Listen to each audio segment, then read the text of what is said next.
Solo lane replacing Xaylia, Cherio out on Eanix, and Fails in. Exactly, and Fails really impressed me with his play during the spring split for Elevate, and I think with this veteran roster around him, you know, you got Lobster, Funball, Big Man Tings has been very solid in that support role for Eanix as well. There's a great opportunity for him and Ducky, who are both young, promising players, to grow up and learn how to play the game at a high level. Now, Eanix did get a bit of an advantage. They played on Thursday, I believe Obey's first time of playing so far this split.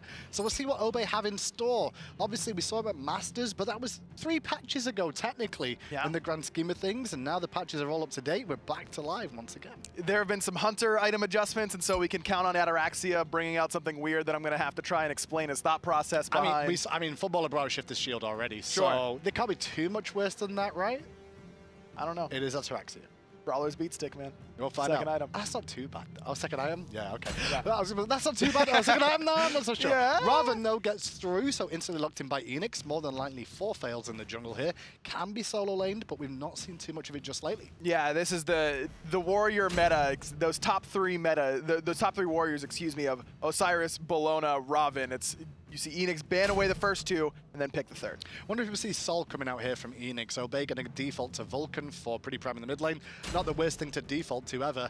And a Millsy taking his Terror once more. Yeah, that's standard for Obey, and didn't want to let Lobster take away that Vulcan or ban it. But Eanix instead going to pick Nemesis, more so to keep it away from Obey, but this means that isn't going to be fails on the Raven, likely going to be for Ducky. Yeah, very true indeed. Sobek going to be locked in for Obey, more than likely for Maniac in the solo lane, is one of his go-tos. Can be flexible though, and we could see Millsy do it and put Terra in the solo. Most teams, if you would tell me they picked Terra and Sobek, I'd say Sobek probably support, Terra probably solo, but I believe Obey picked those exact same 2 gods together at the Masters lane, and it was always Maniac with Sobek in the solo lane. He just has a little bit more pressure in that lane. Neither of them have a lot to give to you, but Sobek also a little bit safer, I would say. A lot of respect from Obey there, banning away Kepri and Ares from Big Man Tings, 2 of his really good go-to gods. Surprised the fall of Sylvanas has happened, though. Everyone seems to have just forgot about him again. Is the stay meta over now? I think people have realized that Sylvanas is food in the early game. You can he's so immobile, and while his heal and the protection from that heal is very, very strong, if you set someone like Sylvanas behind, it's really difficult to get back into it. But that's a Ymir. Also, food. That's what I'm saying. Like, you just gave me every reason you don't pick Sylvanas in the early game, and then we've got a Ymir. Sure, but Ymir also has the walls to create space between himself and the opposition, or wall off the opposition. Camazotz gets all the way down to the last pick. This has been a god that's been first picked on the rise. Europe. Yeah, on the rise is Camazotz right now. We saw him in North America. Homie F, I believe, played him over in North America on Thursday, a couple of times today for Camazotz. What is it about it? Obviously, me and Tom were talking earlier on. Is it because of the poke meta being so susceptible? Shifter Shield is a great item on him. That's an item that recently received a buff. Everyone has kind of woken up and realized that Runeforged Hammer is really good. Also does pretty well with Camazotz. So there's a couple things, but I think it's just one of those instances where Camazotz gets nerfed, and everyone's saying, nerfed to the ground. He's unplayable, barely even a character anymore. May as well have removed him. And then someone picks him up in scrims and is like, wow, I am destroying people with Camazotz. And then whoever gets destroyed destroys someone else, and the chain reaction kind of happens. Funny enough, the changes I've started to see in terms of competitive play, in terms of relic choices, plenty of Sunder. Everyone's been talking about it quite a lot, but one thing this is actually happening is that teams are picking up shells now and more Aegis instead of beads early on. That's what Obey have gone with here. And you can use that shell after you get Sundered to kind of boost the protections that you just lost back up to, normal levels, or at least close to that normal level. I like Captain Twig's option, though, to go for the Aegis. Every other Camazotz we've seen basically has gone for that Sunder very early on.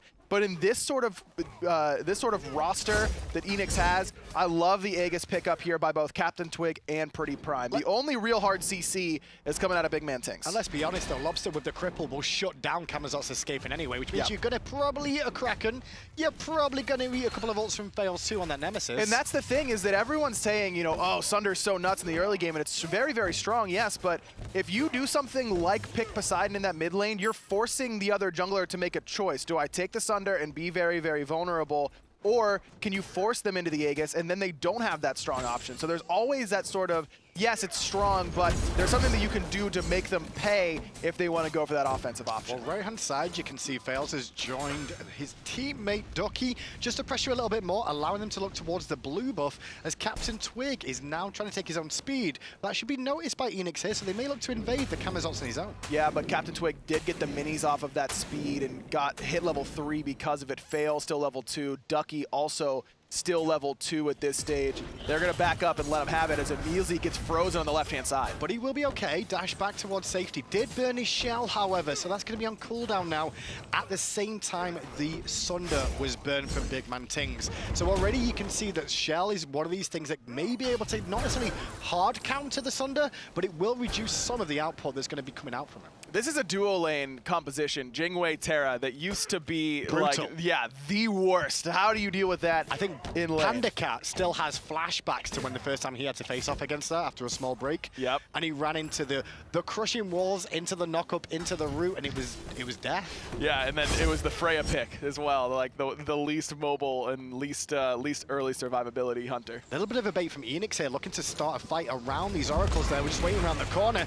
There's the Whirlpool coming down. Looks like he should go 1-for-1 in terms of the oracles. Still, though, Fails committing towards Emilzi, now in a position with no dash. So Twig's going to go in and put some damage on. Bad news is, though, Twig's being focused. That Aegis bought him a moment, but not long enough. Fails is still alive. Somehow, finally, Emilzi finds it, but a Lobster got 2 already. Prime hits 5, but that ultimate's not going to do enough. A 3-for-1 in favor of Eanix. Big Fails was out of position there, but it paid off for him because the way his team rallied round. Exactly, and he just lived long enough. Good use of using his teammates to body block those auto attacks, and Twig just fell a little bit too early there. The Aegis was well timed, but there was just too much grouping from Obey, all stacked on top of one another, and the AoE from Eanix significantly better than the AoE out of Obey, especially at this stage. That Poseidon Whirlpool, even early on, is absolutely devastating to fight into, whereas when you're grouped up against Vulcan, especially when he, you know, in the early stages when he doesn't do a lot of damage, the ult isn't that scary, you're not really worried about that. If anything, he's more control of survivability. Ducky getting get plugged into Twig, and immediately Ducky gets hit twice by Twig with the abilities. So a bit of a sustain, but nice work from Ducky just to back away.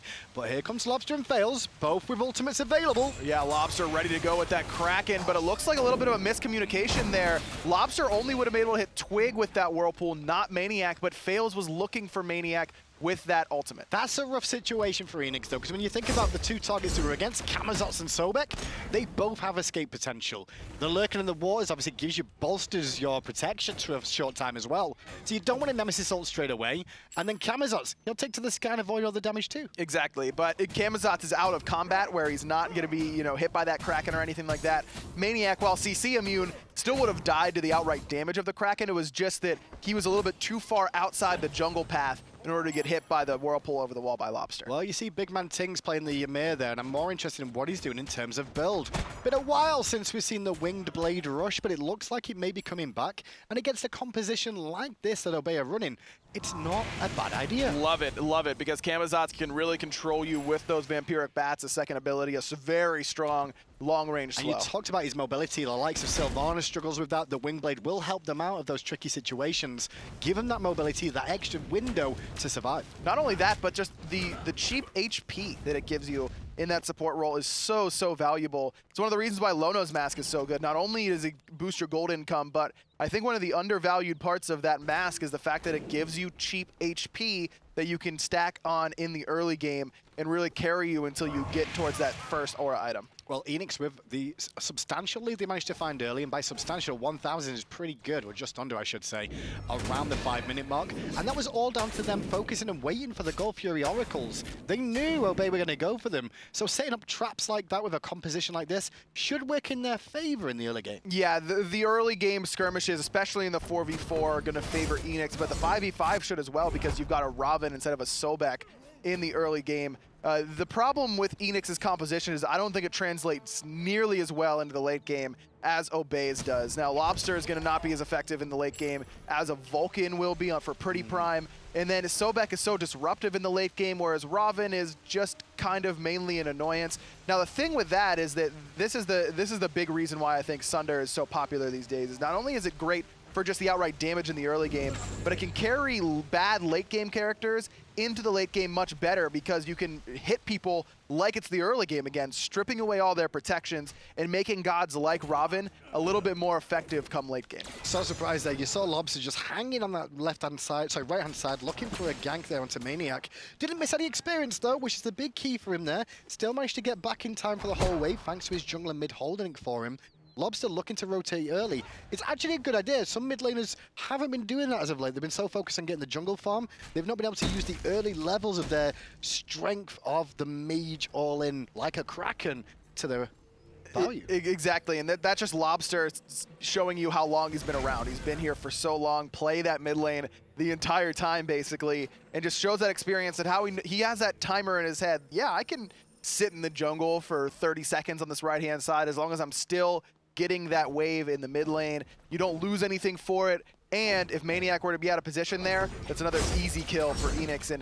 But that's also good recognition by Maniac because Lobster, specifically when playing Poseidon, spends a lot of time in that solo lane early on. He's done it consistently all of Season 4 as Maniac gets caught there, no dash, and the Sunder comes through with the Nemo. No ultimate available either for Maniac. I tell a lie because he's in it, but the problem is he's still getting run down by Fails.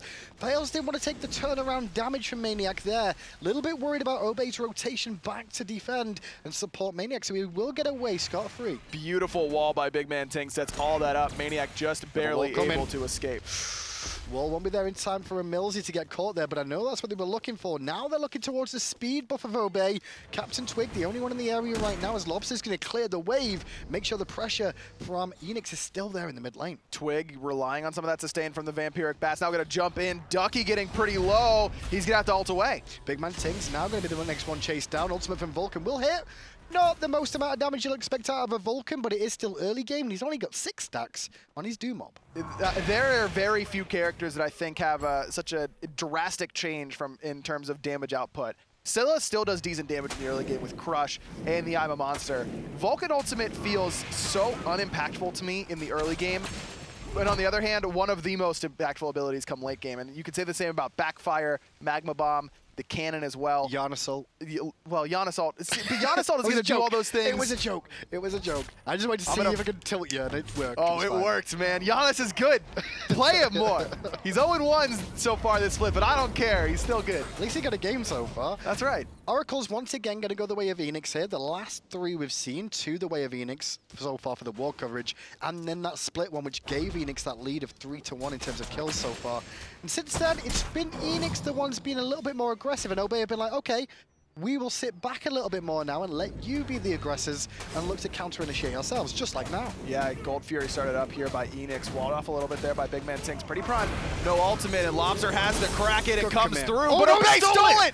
How did he steal that? The timing was perfect from Obey. I'm guessing that was just a backfire. Yeah, I think it was. I think it was a Magma Bomb backfire combination that hit at the exact same time, but that's no more than... That's painful. 500 damage burst. But that was a Ymir and a Kraken use for that. Now, right-hand side, Ducky could be in a bit of pressure here. Has his ultimate available. Will use it at the perfect timing to avoid the damage from Maniac and give a good little slap back. And Maniac had the option there, potentially, if he had that charge prey up, to try and pluck Ducky back out of tower without that ultimate, but if Ducky then has the overhead kick, Maniac's just outright dead because that Mystic Rush is making him take a little bit more damage. Remember, it kind of acts as a mini Sunder. Whenever you get hit by that Mystic Rush, you're taking, I think, 10% more damage. Well, if everyone was keeping track at home, if you remember Ataraxia playing Jing Wei back in Season 3, that's all he played. So he's a happy man. He's a happy man these days. To see him back on Jing Wei kind of tells you, I guess Jing Wei's back in the map. Yeah, he's the one who was really the first one to fall in love with this character, and now being able to play it again. Him and Barracuda, the two that spring to mind straight away. Yeah, Barracuda was literally playing, it was Jing Wei and Soul. Yes. During the, what was that, the fall split of Season 3, I believe. Cheeky traps coming out here, but they're a little bit late for that trap. And the bad news is that with Captain Twig on that Camazotz, you can just leap over the wall, as shown there. So as long as they can try and catch his leap early on from Captain Twig, they put him in a tricky position. So early Winged Blade for Big Man Tings. I'd like to see some in response, actually, from Obey, not only to match the mobility from Tings, but look at all the slows that Eanix have. It gets you out of the slow from Slice and Dice, the Whirlpool slow.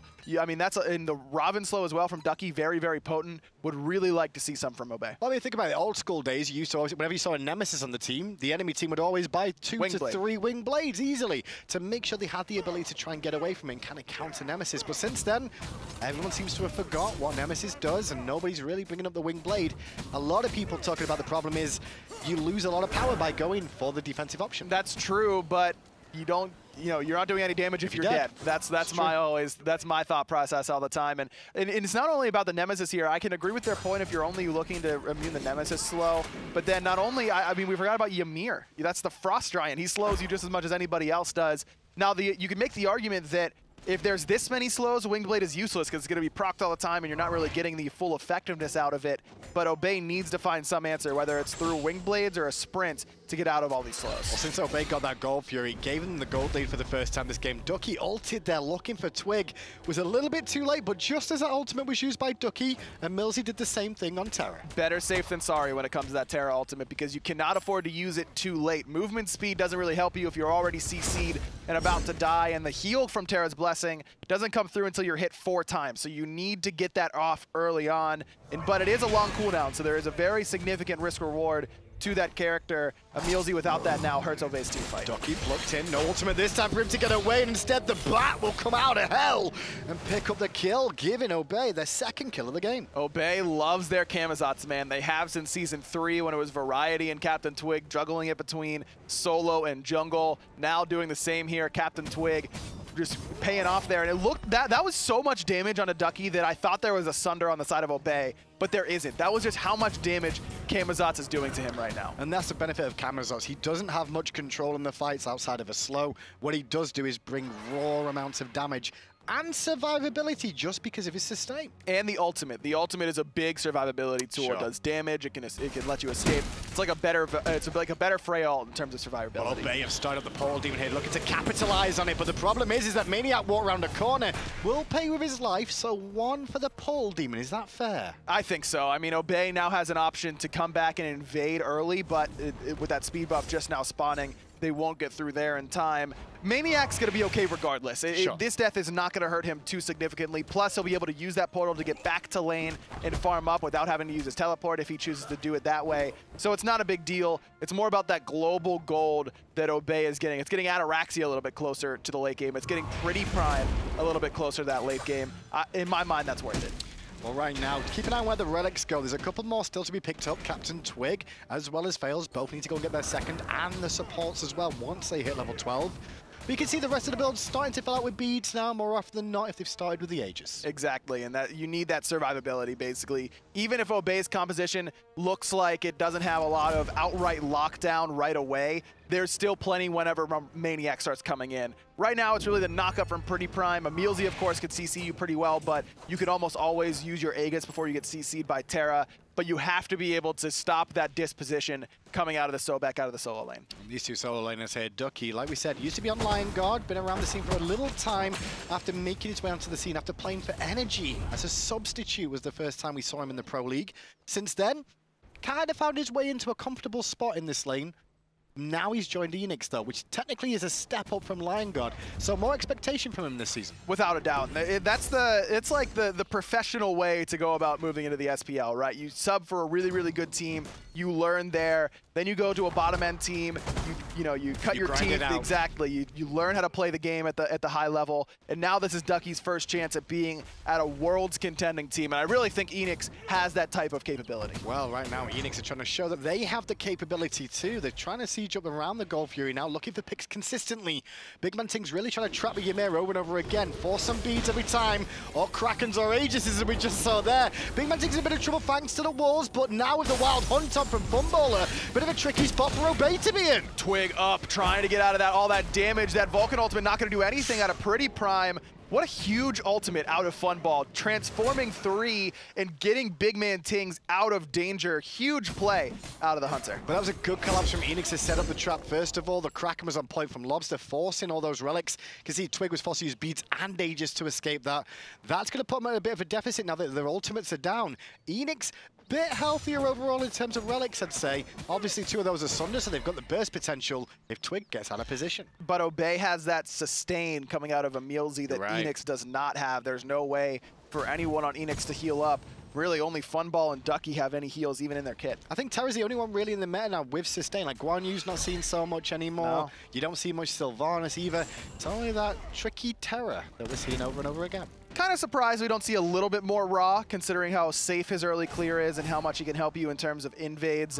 But it's just one of those player-specific characters. You know, Aninster's probably still going to be playing Raw whenever we watch Monkey Madness play. But overall, definitely shifting more towards burst damage, especially with how strong Sunder is. I think that's the key with Terra, is that she doesn't just bring the heal, even though the heal's on the smaller side of things. It's the amount of control she brings. You know what? Another meta sustain god might be right now, and I don't think we've ever been able to say this before. Let me think about it. Hell. No. Okay. Aphrodite. No. Chonga. We're not seeing as much Chonga these days. Chonga. Yep. Yeah. Cupid.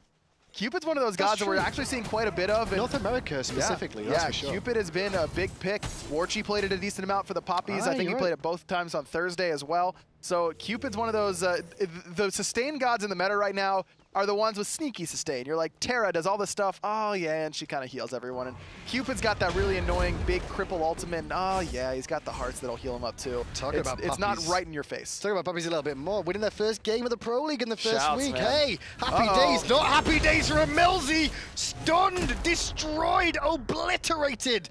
2 ultimates and a freeze is good enough to bring down Terra. And Terra does struggle against Nemesis. We've seen that time and time again. Yeah, that one from Emilzy was just a little bit too much arrogance, I would say. Too far forward. Trying to stop the back there from Lobster, and Lobster says, what are you doing, dude? Yeah, fails, just ult this guy, and we're going to get an easy kill. Definitely worth those 2 ultimates, because now, even with those down, Obey is going to have a tough time defending a Gold Fury bait. Now, Eanix probably can't do that Gold Fury without those 2 ultimates, but with no CDR for fails, it's going to be a little bit longer. Lobster has that Sands of Time, so he's got 10%, so that Kraken going to be up fairly soon. I like that play coming out of Eanix. Well, notice the 2 Hunters, both level 17 right now. They've slowly ground their way up. They're about on pace for where we expect the season to be. It used to be about a level a minute. I think it's just off that these days, probably about 1 minute and 5, 1 minute and 10 per level is what you're looking for. And the Hunters have been left alone to farm freely. They've been poking out and dueling with each other, but the problem is that they've both got crit online now with the new Rage. Exactly, that's what I was just about to say. This new Rage encourages these Hunters to leave the lane and start a team fight now that they've got this, because you're getting more crit chance whenever you get a kill or an assist, stacking up to 5 times. So now that the Rage is complete for both Ataraxia and Funball, don't be surprised if they start to rotate a little bit more. Oh, don't be surprised to see some ganks come this way to make sure that one of them gets a lead. There's Fails going for it, but he's off the mark. Different story for Ducky, though, who's trying to juke his way away from Captain Twig right now. Did a grand old job, but he's a whole minion wave there. Ting's in a little bit of trouble. No, it's Pretty Prime. He's going to get out of that Kraken just in time, but Funball's made the rotation. Fails right on top of him as well. He's trying to get out. He will not. Fails with the kill. And Funball is in a great position here just to box Emilzy down as he runs back, and the wall from Tings is good. And Emilzy, they're able to juke out, and they're worried about reinforcements of Twig coming around the back, so they will fall back to the safety of their own half. Fails the last one in the fight, but now Eanix fall back with the teleport from Ducky coming out. It's Gold Fury time. This is a perfect time to do the Gold Fury. Ataraxia is here and healthy, as is Maniac and Twig, but even without the Kraken, this Gold Fury going down far too fast. Eanix secure their first one of the game. And Ducky did a good job of zoning towards the end, making sure nobody gets picked apart for getting too low at the Gold Fury. Eanix with a very, very good fight there that once again comes down to this Nemesis ult Kraken freeze combination that Eanix have put on the table. And it's always the right targets, and it's not always the same target. That's those aren't necessarily the same thing. That time it was Pretty Prime out of position, and Eanix has no problem wasting 2 ultimates, because it's not a waste at that stage. If you're taking Pretty Prime out of the fight at 20 minutes, that's going to be worth it for you. Well, back at Masters, this Paul Demon was worth a little bit more to even things up, and Obey were very good at it, but Lobster's been left alone. You can see Fails went in for the portal. He didn't get the portal. He's not going to have Lobster to come back to either if Lobster doesn't manage to juke it out, and he does. Maniac can't clean it up either. Lobster just swishes around on the Sunder. That's what you get. It might be an ability that does damage, but you've got to hit get that damage too. Ataraxia has to ult away. The ult from Pretty Prime didn't hit anybody either. Now it's all of Obey on the retreat. Another beautiful wall from Tings. Emilzy locked down and controlled. Funball gets his second, and Eanix up 8-2. And this could be a Fire Giant as well. The Portal Demon is available for Obey to go through, but will they just charge through it is the question. It's only Ataraxia that can come through. Now Prime's on his way as well. And there we go, 2 members through. Twig and Ataraxia. Immediately, Eanix turn on them and evaporate the bats. Absolutely gone. Now Ducky right on top of 2 there. Prime and Ataraxia trying to handle the solo laner. But with Lobster coming back, that's going to gobble up Pretty Prime. The Fire Giant's going to go down. Eanix is going to get a deicide, and they're moving on in this game. The funny thing about this for the Eanix game, the game plan started at the Oracles, right? Yeah. That first Oracle spawn where they baited at level 4s to 5s and waited for Obey to siege it up and then collapsed on them, gave them a 3-1 lead. From that moment on, it's been all Eanix. And Obey, that wasn't too surprising to me because Obey, even in Season 3, they're one of the few teams that'll just play it very, very slow in the early game, and then it's almost like they flip a switch around 18 minutes. That's 18 minutes is like almost always. It's I know, but Euro, Obey is the only team that still does that old European style. That's true. Of just wait. Oh, we got some power items. We're just winning every team fight from here on out. And that's the vibe I got from this game, is that Obey was just waiting and waiting and waiting, just waiting for Eanix to take one step too far. But it was Obey the ones overstepping their bounds, and Eanix has done a great job of punishing them for that. The teamwork has been the real big key for me here for Eanix. All these players are very individually talented. You can tell that very quickly. That's not an issue for any of them. But it's how well Fails and Ducky have worked with Lobster, Tings, and Funball. Specifically, Tings and Fails together, always finding the right targets. And credit to Lobster where he's due. Lobster's been in that situation where he gets no peel before on previous squads. So getting no peel there, you've got to have good juke boots as a mid laner. And my oh my, did the Norwegian have it then. And no surprise that Lobster loves to play Poseidon because he's as good as it gets in terms of juking things out with that extra mobility. Trouble for Maniac. More trouble for Maniac. He's already dead. The tower still stands though. Minion wave has been shredded.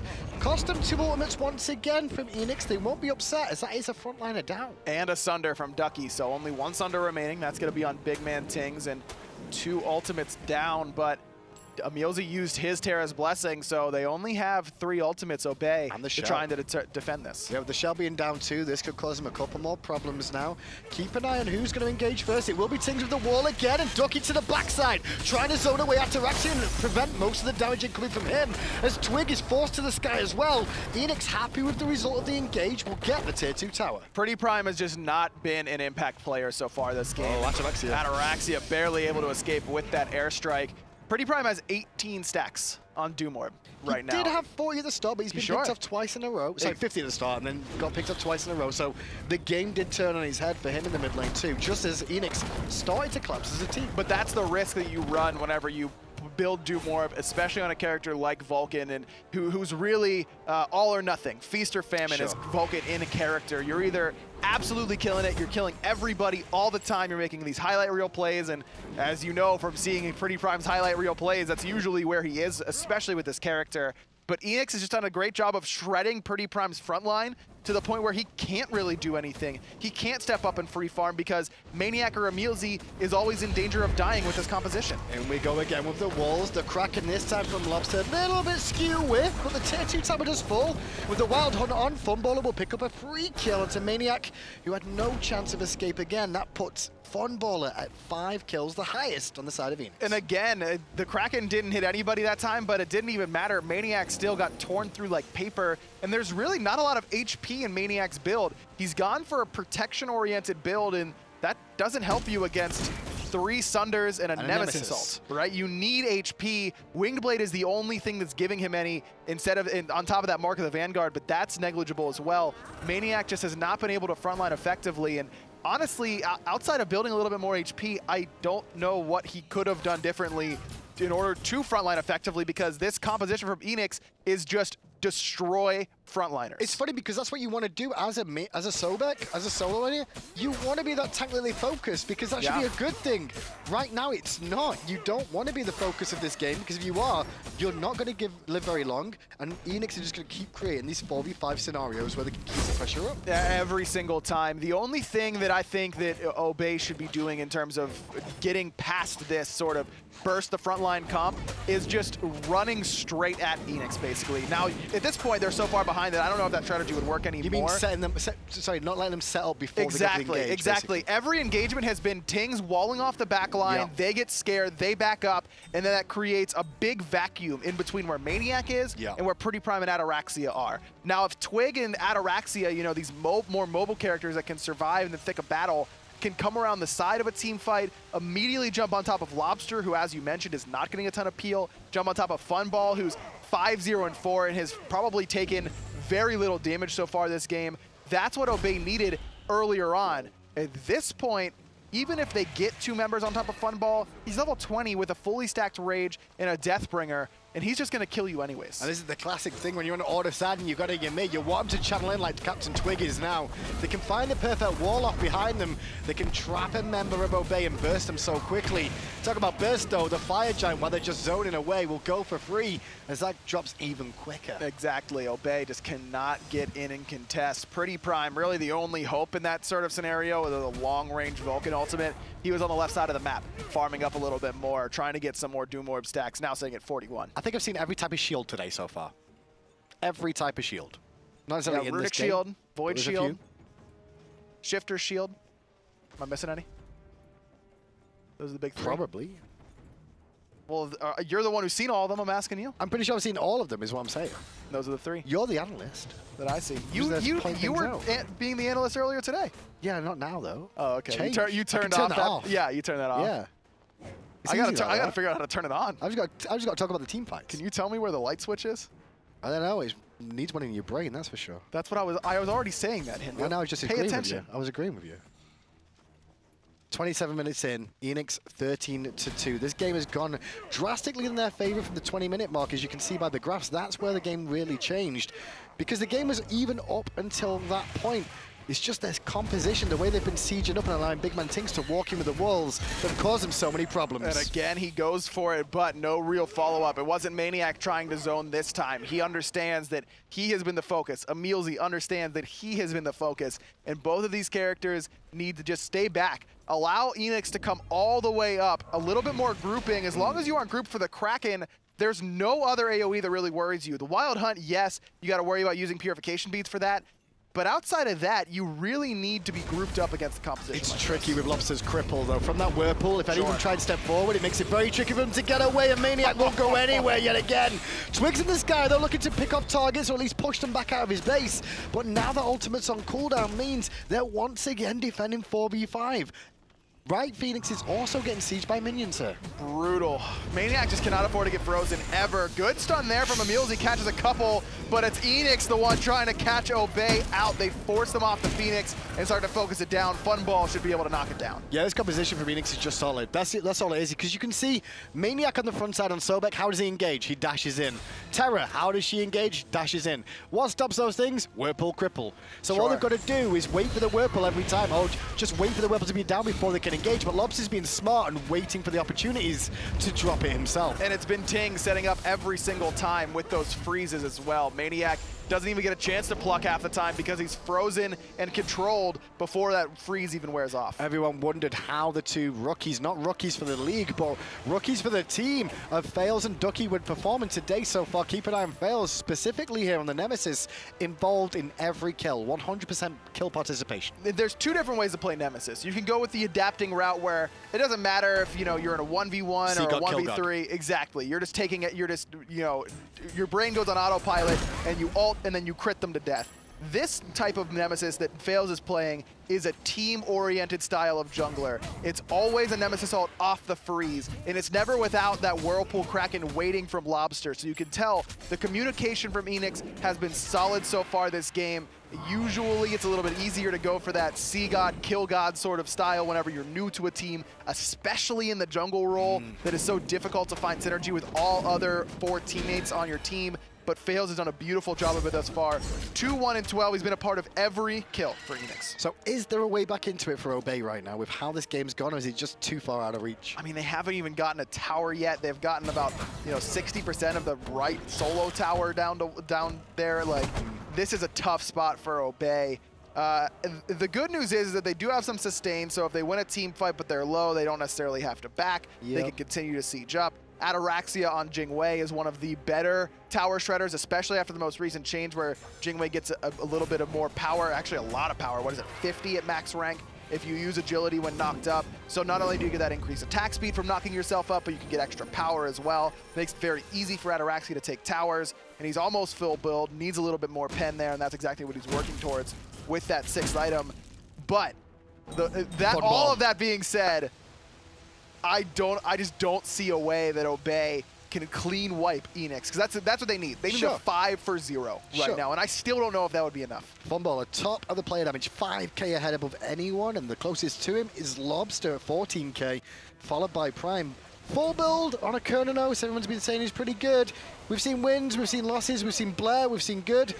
This game, it looks pretty solid. Yeah, absolutely, and it's been quiet too. Funball hasn't had you know, those insane ROM snipes. He hasn't rolled in 2v1 and found the kills. He's just been in the right spot at the right time and done his job. And a lot of that is due to how strong this composition from Eanix is, because he doesn't have to worry about a frontliner worrying, making his life difficult. If you ask Funball, we could kill one person to start off every single fight, who would you like it to be? His instant answer would probably be Maniac. I don't want to deal with that solo laner. Let me free cast. Let me do it. Exactly. Get rid of that, and then I'll do whatever I want. Eanix has gotten rid of that, and he's done whatever he's wanted. And now they're going to do what they want on the left-hand side of the map with the middle lane point, fire minions down it already, and the fire giant buff back around their waist. They're looking for the left-hand side. No one in the right just yet, but this is the best Phoenix to really go for. Maniac now has a Magi's Blessing, so won't get instantly killed off of a freeze from Big Man Tanks. It's a good call just to avoid the first freeze coming out, make sure the Sunder doesn't follow that up and then burst you down after that with the Nemesis element too.